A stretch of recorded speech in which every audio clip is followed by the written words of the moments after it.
Olá a todos e a todas, sejam bem-vindos, sejam bem-vindas a mais uma edição do GNC, Gestão, Negócios e Conjuntura, um programa da Escola de Negócios em parceria com a Escola da Indústria Criativa da USCS, trazendo temas do nosso dia a dia para nos ajudar a entender os principais assuntos relacionados à gestão, ao mundo dos negócios e às questões econômicas da atualidade. Um espaço de reflexão, debates e que espera contar com sua participação direta por meio de nossos canais virtuais. O programa ocorre toda semana aqui na nossa Rádio USCS, contando com a presença de especialistas convidados para falar dos mais variados temas do mundo dos negócios. Não fique de fora dessa. Meu nome é Volney Gouveia, gestor adjunto da Escola de Negócios e coordenador do curso de Ciências Econômicas. Venha conosco e participe.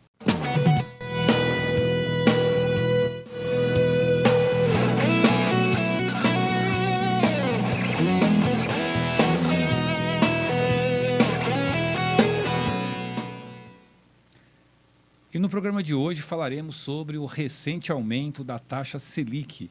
A cada 45 dias, o Banco Central do Brasil se reúne para definir a taxa básica de juros da economia, que nos últimos meses tem aumentado continuamente.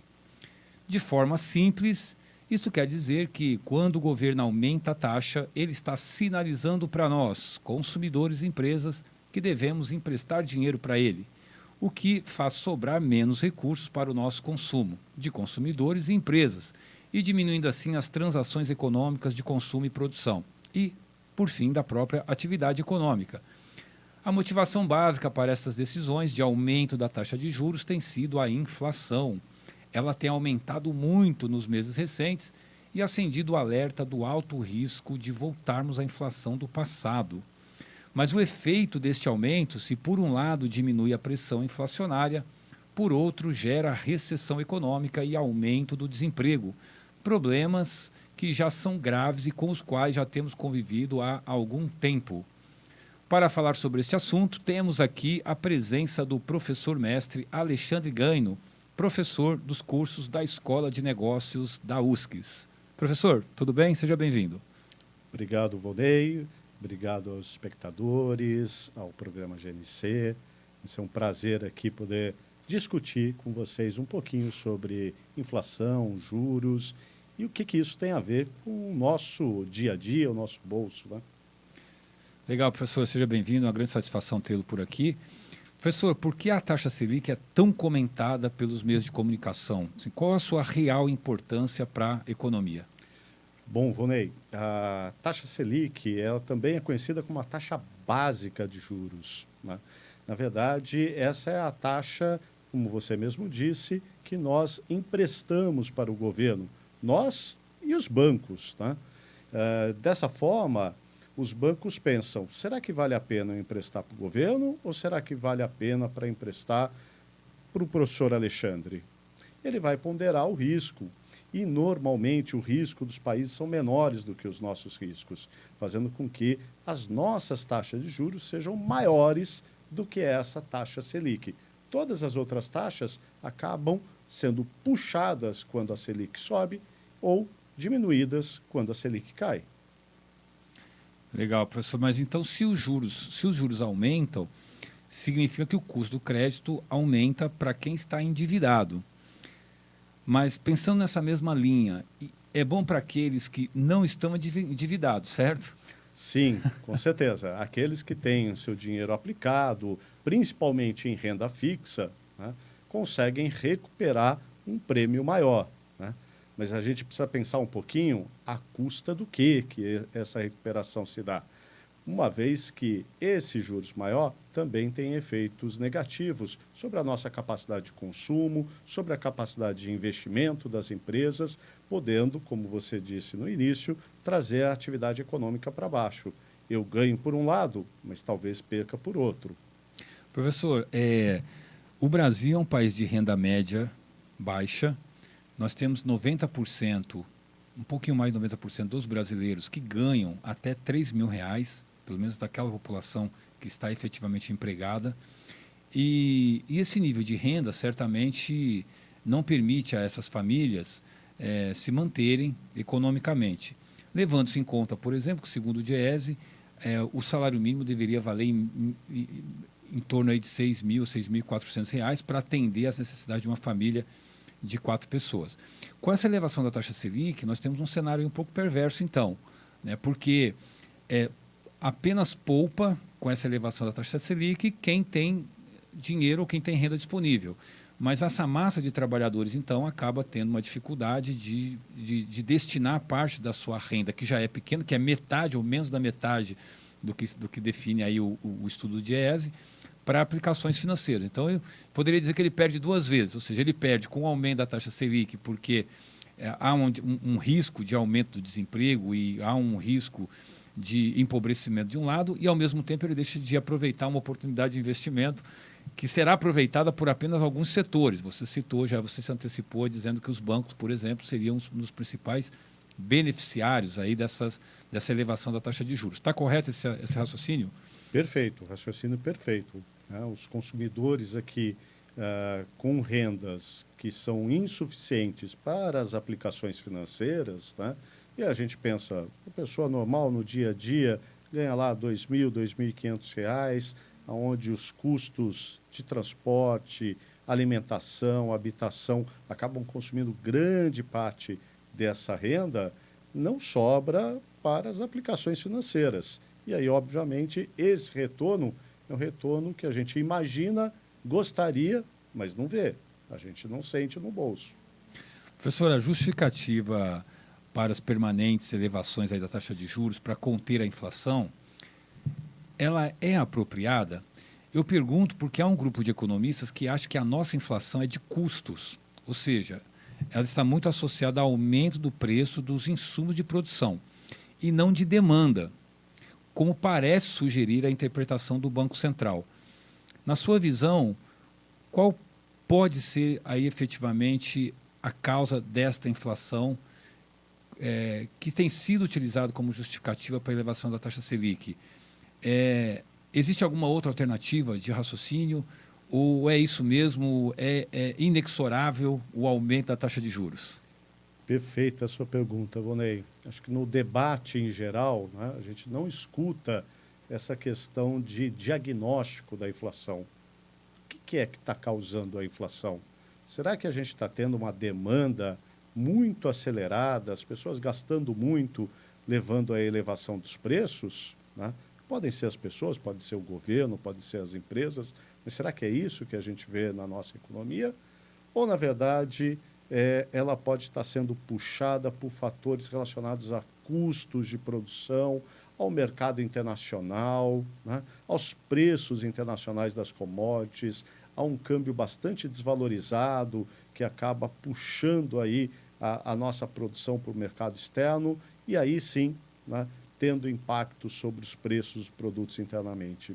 Essa é uma questão interessante porque a gente tem componentes diferentes da inflação. E, ao meu ver, a inflação atual ela tem um componente muito forte de oferta, né, muito associado à desvalorização do câmbio, que leva aí à exportação de commodities, à exportação de carne, de grãos, de alimentos, né? E aí falta no mercado interno, o preço dele sobe, né?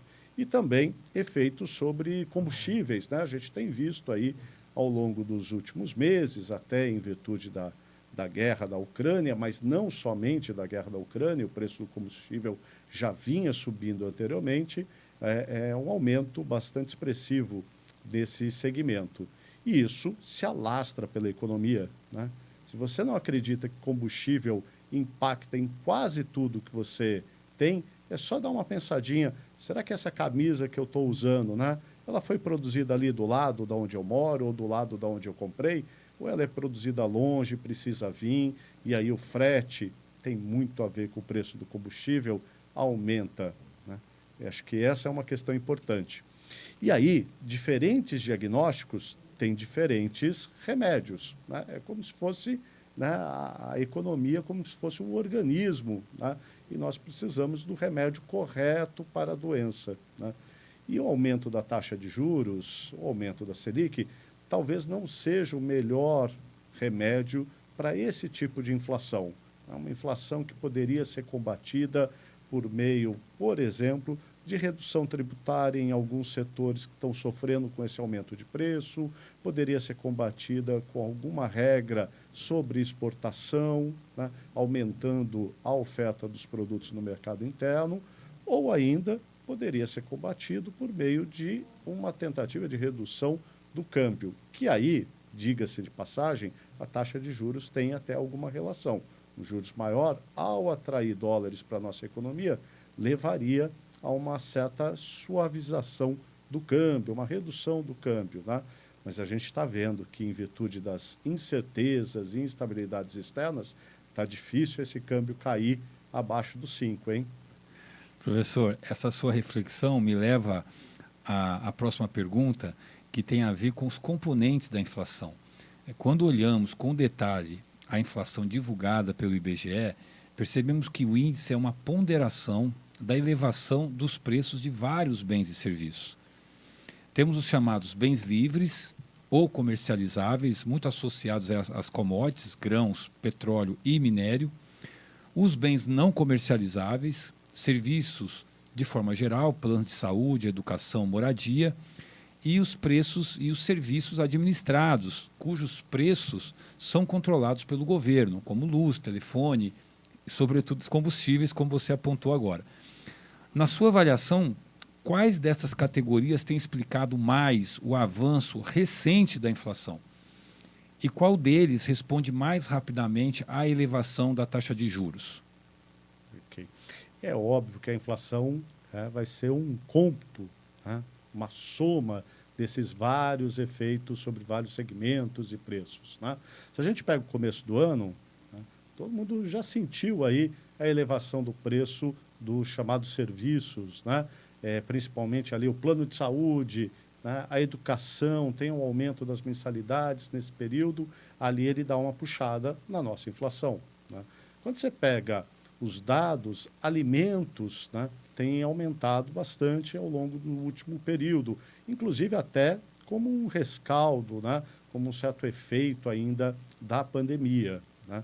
Mas a gente olha principalmente os bens administrados, né?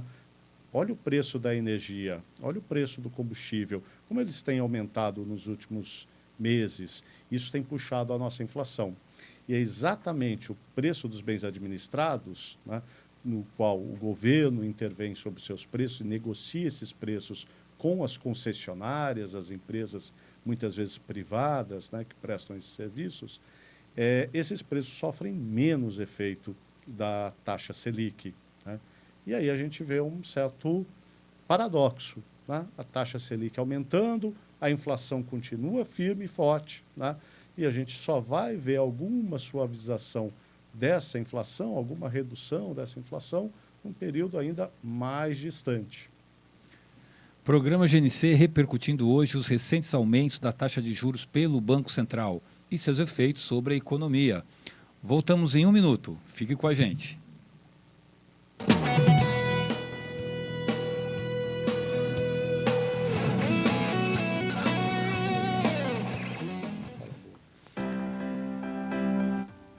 Conhecimento, a melhor ferramenta para transformar a sua vida.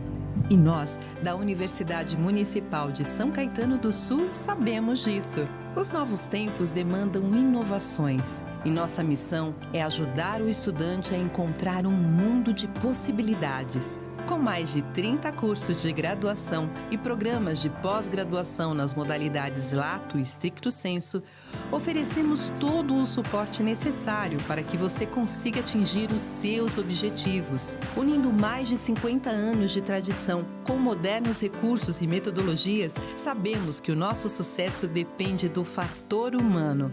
Temos um corpo docente formado e preparado para ensinar e ajudar a vencer desafios. Nosso papel é incentivar e ampliar horizontes. Conciliamos sólidos conceitos teóricos com a prática profissional aplicada ao longo do curso superior, por meio do programa de iniciação científica e também projetos de extensão universitária, deixando assim o estudante preparado para o mercado de trabalho. E para tornar tudo isso possível, temos uma infraestrutura de ponta à sua espera. Ensino, pesquisa, extensão Infraestrutura e conhecimento transformam vidas e podem transformar a sua também. USCIS, faça a sua melhor escolha.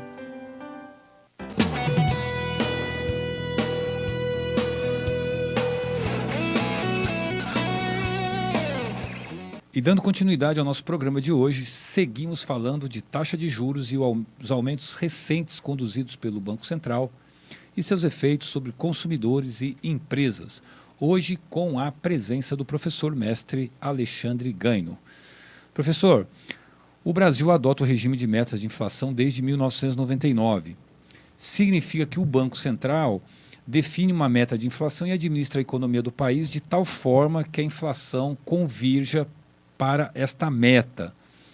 Muitos economistas afirmam que este modelo tem sido exitoso no Brasil porque a inflação tem ficado mais comportada. Mas para outro grupo de economistas, o regime tem imposto restrições monetárias que têm impedido o crescimento mais vigoroso da economia no longo prazo. O que em parte explicaria aí o baixo crescimento da economia brasileira, o baixo crescimento do consumo das famílias, dos investimentos das empresas, e gerado seus efeitos correlatos, né, como, por exemplo, o aumento do desemprego, a queda da renda e etc. O que você acha destes distintos pontos de vista? Quem tem razão aí nessa conversa? Excelente essa pergunta. O regime de metas de inflação tem uma vantagem, um mérito bastante considerável, né? Principalmente do ponto de vista da comunicação, né? Ele deixa muito claro o objetivo do Banco Central, a meta a qual ele vai perseguir, e ele ajuda os agentes a pensarem sobre o futuro. A gente consegue pensar sobre qual vai ser, né, a inflação para o próximo ano, para o seguinte, a partir dessa busca do Banco Central e do apoio à credibilidade que o Banco Central tem conosco, tá? Quando ele perde essa credibilidade, a gente passa a duvidar do que ele realmente quer fazer, ele perde essa capacidade. Mas quanto mais crível é o nosso Banco Central, quanto mais dá para a gente botar fé nele, maior vai ser a convergência com essa meta de inflação, pelo menos no médio e longo prazo. O que talvez estejamos exagerando na dose, né, é a nossa busca pela inflação no curto prazo. A gente tem o regime de metas de inflação por vários países diferentes. Porém, a forma é um pouquinho diferente. Nem todo mundo persegue a inflação como um todo, né? Muitos países usam o núcleo da inflação, ou seja, somente alguns preços, né, para medir a inflação e utilizá-la como meta. E esse núcleo normalmente varia menos, sofre menos efeitos conjunturais e de curto prazo, né? Além disso, alguns bancos centrais têm o que a gente chama de duplo mandato, né? Não só perseguem uma meta de inflação, mas também perseguem uma meta, por exemplo, de emprego ou de crescimento, né? E, nesse sentido, eles acabam tendo uma flexibilidade maior em perseguir a soma de um crescimento econômico com menor taxa de inflação. Professor, nesse sentido, então, o Banco Central ele não teria como propósito exclusivamente controlar a inflação. Ele deveria ter também um compromisso aí com outros indicadores macroeconômicos, como, por exemplo, o crescimento econômico e a geração de emprego, o que não parece ser o caso. Estou correto nessa avaliação? Corretíssimo, corretíssimo. Mas também imagina o seguinte, nós estamos usando uma política, que é a política monetária, talvez uma das políticas mais preciosas que o governo tem para manusear, para alterar os resultados econômicos, para um único objetivo. Será que é assim que a gente deve atuar? Será que não devemos ter essa ponderação sobre diversos indicadores, levando em consideração, por exemplo, um pouco mais a especificidade do nosso contexto? Vou lembrar com vocês, lá ao final dos anos 2000, né? Em 2008, 2009, o Brasil foi muito criticado porque a gente demorou muito para diminuir a taxa de juros após a crise internacional. E muita gente acredita essa demora ao nosso regime de metas de inflação mais rígido, né? Então, essa flexibilidade talvez venha a calhar e nos ajude a ter taxas de crescimento no médio prazo maiores do que a gente tem apresentado. Nos últimos anos, tirando, obviamente, o período da pandemia, a gente teve taxas de crescimento médias da ordem de 1,5%, né? Bastante baixas para um país em crescimento e um país chamado de em desenvolvimento. Professor, nesta linha da relação entre inflação e crescimento, é possível o Brasil crescer o consumo das famílias e das empresas sem gerar inflação? Ou devemos eternamente escolher uma coisa ou outra? Inflação baixa com juro alto ou juro baixo com crescimento, mas com inflação? Perfeito. Lembrar que a estabilidade de preços, né, é um bem público, é um bem que ajuda a economia a crescer, né? Então, ter inflação baixa, obviamente, tem efeitos positivos para o crescimento, para o consumo, para o investimento e para a visualização de futuro da nossa economia. Mas é possível a gente crescer com essa inflação relativamente baixa, né?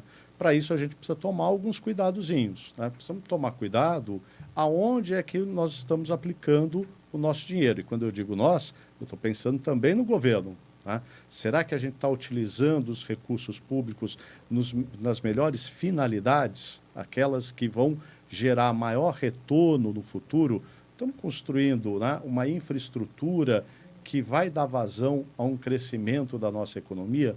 Estamos capacitando a mão de obra da maneira que a gente deveria? Estamos cuidando dos aspectos da nossa capacidade produtiva no médio prazo, no desenvolvimento de tecnologias, na melhora da nossa competitividade, como deveríamos? Isso vale para o governo, vale para mim, vale para você, Vonei, quanto vale para as empresas, né? Vamos colocar os nossos poucos ovinhos que a gente tem nas boas cestas, naquelas que podem gerar os maiores retornos ao médio e longo prazo. Isso vai permitir que a gente cresça sem que a inflação venha bater a todo momento na nossa porta. Essa é uma boa notícia, viu, professor? É possível, então, crescer a economia com a inflação sob controle. E nessa linha, então, dos custos que o país incorre no combate à inflação por meio, quase que exclusivamente, pelo aumento da taxa de juros, é possível a gente estimar o custo disso para o país? Porque, objetivamente, quando o governo eleva a taxa Selic, ele se compromete a pagar juros para alguém. Ao pagar juros, ele tem que tirar esse dinheiro de algum lugar, que ele vai tirar, logicamente, do orçamento público. É possível estimar os custos desse endividamento do governo com a elevação da taxa Selic? Perfeito. É sim. Na verdade, nós temos dois grandes custos aí associados ao aumento da Selic. Se, por um lado, ela ajuda, né, em alguma medida, pelo menos, controlar a inflação, por outro, ela faz com que o orçamento público se torne menor, nosso cobertor encurta, porque eu tenho que pagar mais juros sobre a dívida. Nesse sentido, essa medição, né, do custo do aumento dos juros recai sobre atividades de investimento público, atividades da educação, da saúde, dos demais elementos do orçamento público. E somado a isso, o segundo custo, uma taxa de juros maior, significa redução do consumo, redução do investimento, queda do ritmo de atividade econômica, mostrando que estamos crescendo menos do que poderíamos. Esse crescimento menor do que se poderia é um custo relativo à taxa de juros mais elevada. Aliás, professor, estudos apontam que o nosso crescimento potencial, que é o quanto que o país poderia gerar de riqueza de um ano para outro, está em torno de 3,5% a 4%. E como você bem disse, nós estamos crescendo aí uma taxa média de 1,5% nos anos recentes. E eu diria que nos últimos 10 anos, nós temos crescido uma taxa de 0,6% ao ano. Ou seja, nós temos, como os economistas gostam de falar, estamos andando de lado, né, nesse período. Mas, para finalizar, professor, em verdade, quem efetivamente ganha com o aumento da Selic? Seriam os consumidores com uma inflação mais baixa? Seriam os investidores que emprestam para o governo e ganham uma taxa de juros maior? Seriam as empresas que teriam a oportunidade de aplicar suas sobras de caixa nos títulos do governo e compensar suas perdas com uma economia mais fraca? Gostaria de ouvi-lo a respeito disso. Ótimo. Temos aqui 3 cenários. O consumidor com uma inflação baixa graças a essa taxa de juros. Bom, conversamos agora há pouco que talvez a taxa de juros não seja o melhor remédio para trazer a inflação para baixo. Teriam outras maneiras da gente ter uma inflação reduzida sem talvez penalizar a atividade econômica. Então a gente conseguiria ter um consumidor com um poder de compra maior sem a penalização da taxa de juros maior. Bom, vamos então para o empresário, né? Será que a empresa ganha com a taxa de juros? Por um lado, como você bem colocou, parte, né, dos retornos da atividade empresarial ele pode investir, né, dentro de uma renda fixa e ter algum retorno financeiro, né, não operacional a partir desse investimento. Não seria muito melhor o empresário ter a visão de conseguir ganhar e capitalizar o seu negócio a partir do lucro, né? Ou seja, a partir do retorno da sua própria atividade produtiva, gerando mais emprego, gerando mais renda e também gerando mais ganhos para ele próprio. Bom, e aí vamos para o terceiro, né? O especulador. Esse tem tido ganhos, né? Você consegue, então, atualmente, ter boas aplicações de renda fixa baseadas na Selic e muitas vezes vinculadas ao IPCA, a taxa de inflação, protege o dinheiro da inflação e, ao mesmo tempo, tem um ganho real, né, de juros bastante considerável. Diria que quem tem esse dinheiro aplicado em renda fixa, e olha que os bancos têm muito disso, né, estão bastante satisfeitos com esse aumento dos juros. Presença do professor mestre Alexandre Gaino, explicando de forma simples e didática o mundo da taxa de juros e o mundo da economia. Professor Alexandre, mais uma vez, queremos agradecê-lo aqui pela presença. Eu que agradeço, Volney, agradeço a todos os espectadores e fico à disposição para uma próxima oportunidade poder voltar e discutir um pouco mais esses pontos tão relevantes na área de negócios, economia e gestão. Você tem alguma dúvida? Quer dar alguma sugestão de tema? Gostaria de interagir com nossos convidados? Acesse nossos canais e registre sua participação. Lembramos que todos os temas tratados aqui são discutidos nos cursos da Escola de Negócios. Acesse o nosso site e conheça os mais de 10 cursos das áreas de negócios, administração, economia, contabilidade e tecnológicos. Venha fazer parte de nossa universidade. O programa GNC fica por aqui e já antecipamos o convite para o próximo programa. Venha conosco, esteja conosco. Tchau.